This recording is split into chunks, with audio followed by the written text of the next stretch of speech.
So as major battles are taking place in France, we see Russia also suffering quite a bit, but they seem to suffer more so from internal dissension. I mean, if you can say more so after they've lost, hundreds upon hundreds of thousands of people to war. Um, but internally, the people of Russia begged for reforms that would bring them better lives. Russia was still very backward, and they were unwilling to help its people. In fact, serfdom, like, Middle Ages, serfdom had not ended until the mid-1800s. So, as this type of life continued, when World War I dragged on endlessly, the Russian people began to organize against the Tsar. So in 1917, the Tsar was overthrown. Now, because the people were so fed up with their ruler and his ways, the Tsar and his entire family were killed. You've probably heard about the Russian Princess Anastasia, or you may have watched the little cartoon movie from back in the day. This was her family. There was a story for a while that she was able to escape with one of her family members, maybe a sister or a cousin. But this rumor was finally laid to rest recently when her grave was found. During this time, the socialist Marxists rose up as the leaders. A small faction within the group was called the Bolsheviks, and their leader, Vladimir Ulyanov, or who we know him by Lenin. Lenin began leading the revolution in Russia in order to make Russia a socialist nation. After Lenin took charge in 1917, Russia tried to get out of the Great War, but they wound up losing quite a bit of land to the Germans, and ultimately had a civil war break out that lasted until 1920. So the Russian military collapsed in 1917 with this revolution. We're going to talk more about this in our next lecture series when we discuss the 20s and 30s, but I wanted to introduce it at this time. So, because many of Europe's great powers or major powers had colonies in other places, the war spread around the world very quickly. There were battles in the Middle East, in China, in Africa. In the general public, there was virtually no support for entering the war on the side of Germany. The great majority of German Americans, as well as Scandinavian Americans, wanted the U.S. to remain neutral. The Irish Catholic community, based in large cities, please excuse me, suffering from allergies. So the Irish Catholics were in large cities and often in control of the Democratic Party. They were strongly hostile to helping the British in any way. Most of the Protestant church leaders in the U.S., regardless of their theology, favored a pacifist solution. They wanted to seek peace. Most of the leaders of the women's movement, sort of typified by Jane Addams, also sought pacifist solutions. The most prominent opponent of war was industrialist Henry Ford, who personally financed and led a peace ship to Europe to try to negotiate among the belligerents, but it went nowhere. By 1915, in eastern cities, a new so-called preparedness movement emerged. It argued that the U.S. needed to immediately build up strong naval and land forces for defensive purposes. An unspoken assumption was that America would fight sooner or later. Peace leaders then redoubled their efforts, and they turned their voices against the president because, quote, he was sowing the seeds of militarism, raising up a military and a naval caste. So as the U.S. is sort of battling back and forth about what to do, and we see women helping the war effort by doing a man's job, entering into factories. Once the U.S. does enter the war, we see that there are new military camps that have been established around the nation, one of them being Camp Beauregard, very close to us here in Pineville. It took a while but the U.S. did finally enter the war. The war started in 1914.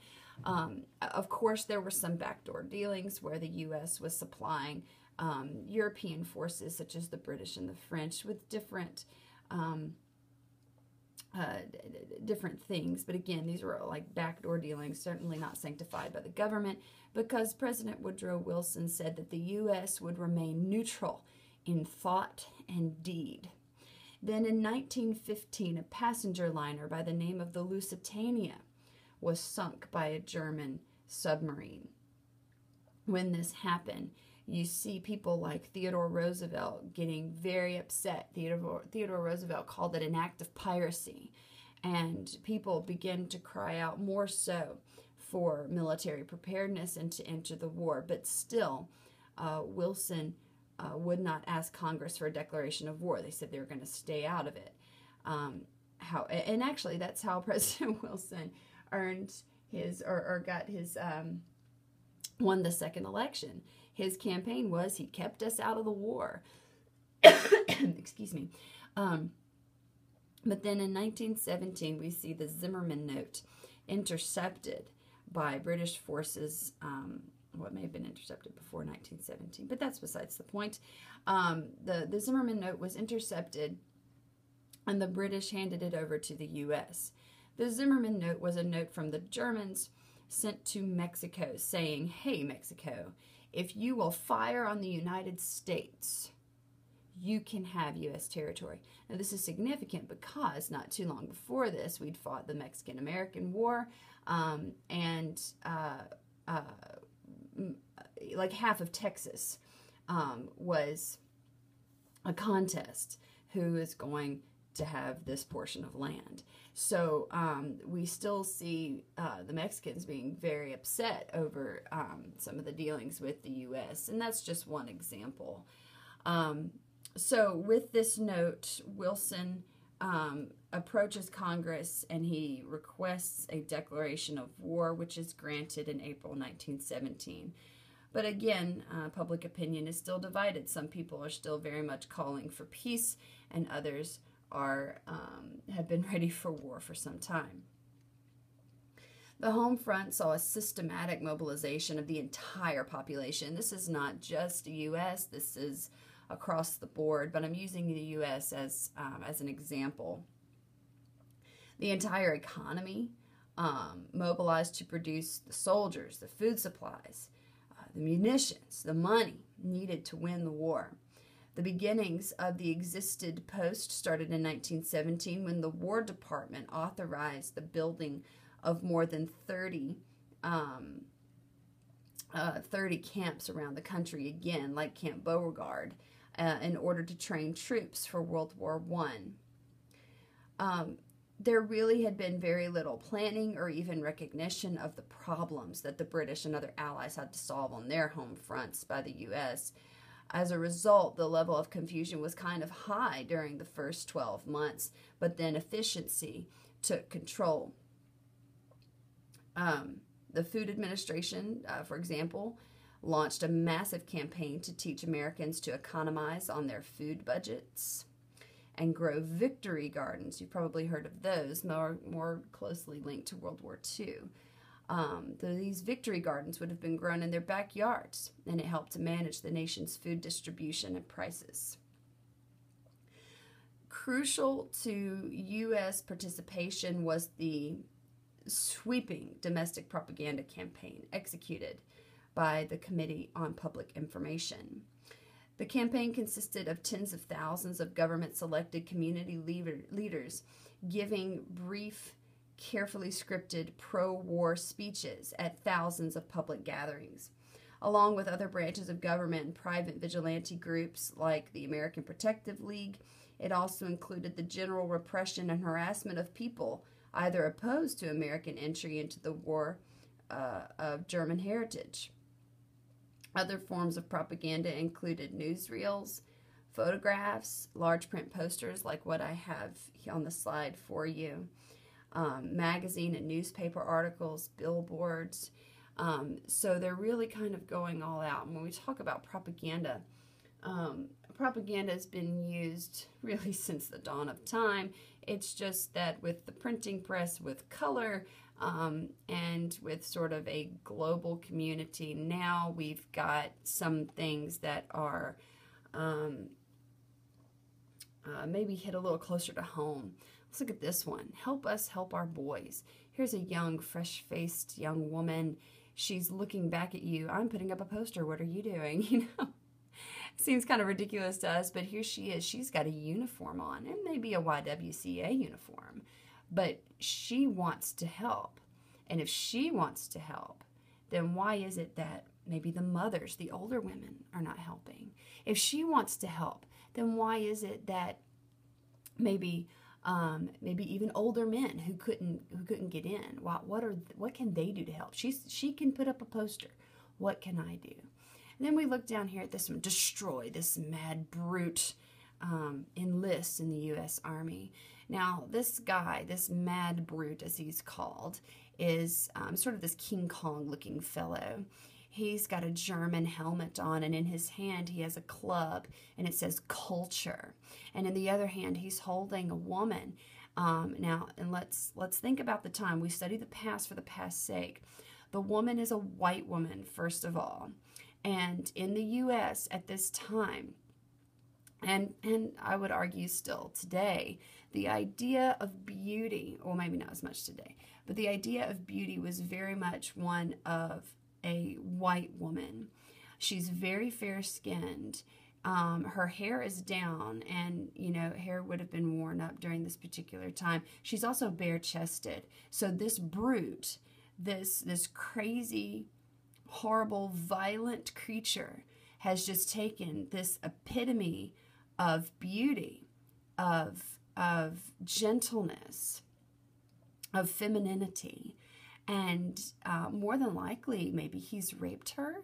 If he hasn't raped her, he's humiliating her, and he's taking her away from her family and taking her away from her protection. So, I mean, if you can imagine walking into a men's restroom back in the day, and you've got this poster up on the wall, you know, the emotions it invokes is one of, you know, anger. Like, look what he's doing. Look what he's doing to womanhood across the water. And then also that of some fear. What happens if he comes over here? And there's so much more that goes into it than just that. But that gives you an idea. Like, maybe to us, we think of them as being a little ridiculous. But back then, I mean, you look at this, and they're saying that the Germans are not even human. So when you say someone is not human, do you really care if you kill them? I mean, there's so much that goes on with these pieces of propaganda, and we can really learn quite a bit from them. Now, what's interesting is that when the war finally ends in 1918, after the final battles, victory over Germany was achieved November 11th, 1918, after German morale had collapsed on both the Western and the home fronts. And after losing its allies, Germany also experienced several defeats, ultimately causing them to lose the war. Excuse me. So when they win, what happens then? Do we keep referring to them as the mad brute? No, we have to then start another campaign, another propaganda campaign to change people's minds. This is what happened when you screw with people's minds. It's not good. Now, there are estimates as high as 10 million soldiers and 7 to 10 million civilians which died during World War I. The U.S. was the only country, apart from Japan, to really rise as any sort of victor. I mean, let's think about it. They didn't fight on their home turf. They stayed out of the war until the last, 18 months. So their economy had not suffered, but grown, actually, because during those years leading up to the war, they are the world supplier of food and of munitions and different things like that. So they create jobs. The Europeans lost more people and more economic security than ever before. In January 1918, delegates met at Versailles to draw up a peace settlement. It's not exactly what people were expecting in some places, and in other places people were quite happy about it. So we see the French wanting a hard peace.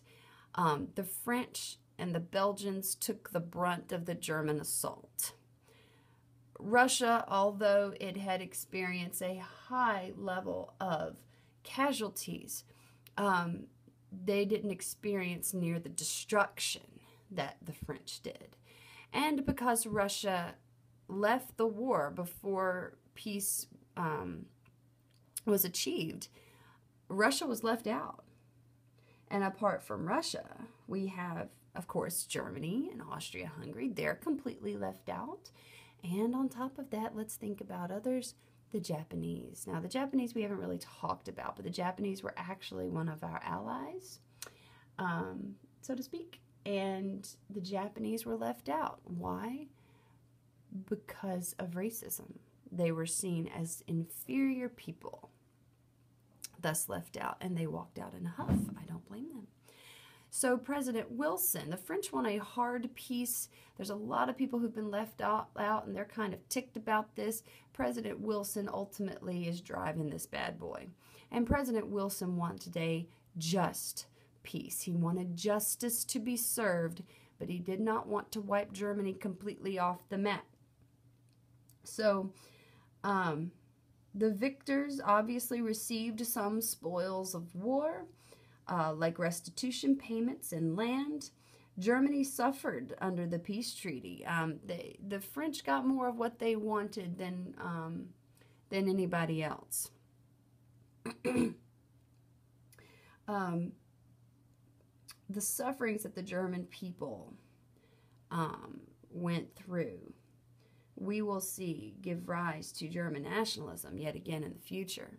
And the humiliation faced by the Treaty of Versailles is one that will lead Adolf Hitler down his road of hate, or at least it's one of the reasons. We're going to talk more about John Maynard Keynes when we get into our next lecture series, talking about the 20s and 30s. This is probably the best quote from John Maynard Keynes, in my opinion, on any sort of historical event. He said that the treaty includes no provision for the economic rehabilitation of Europe, nothing to make the defeated Central Empires into good neighbors, nothing to stabilize the new states of Europe, and nothing to reclaim Russia. He says, this is not good. We need to maybe scratch this and go back to the drawing board. But, of course, that didn't happen. So we've ended World War I, and our next lecture series will begin with the 20s and 30s.